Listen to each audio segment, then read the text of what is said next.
a loving connection. A loving connection brings out the best in you. Now, is that easy? No. It's very challenging because we get so comfortable with our facades, and we get comfortable in the mask and putting up a front and being dishonest because we don't think we're good enough, or we don't think we're worthy to really show up as we are. But the person that brings the best out of you is literally gonna sit there as you're crying, as you're going through it, and then literally will listen and sit there. Okay, let's go through this.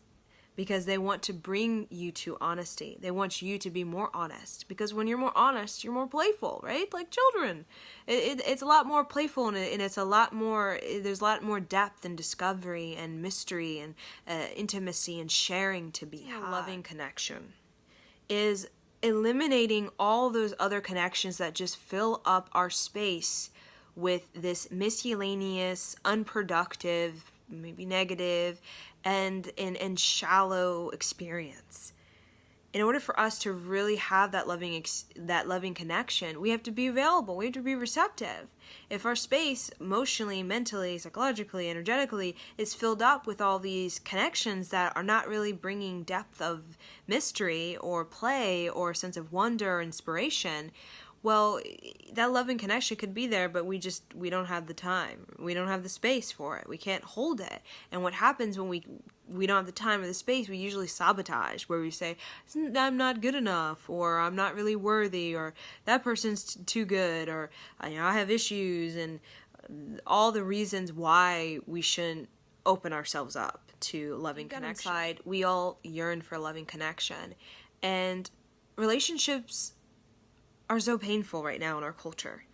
They're hurtful, and there's a lot of ache. There's a lot of closed hearts that happen because of relationships. And all of those relationships are just simply showing you your boundaries and showing your worth, right? The pain is there to help you create the boundaries so that you can start to pull in what you really want. So a lot of times we pull in these fillers, these distractions, because we just don't feel worthy at the time that we are right here and now. We don't feel good enough. But what happens when we get into those connections in that place of not feeling good enough, we start to believe that.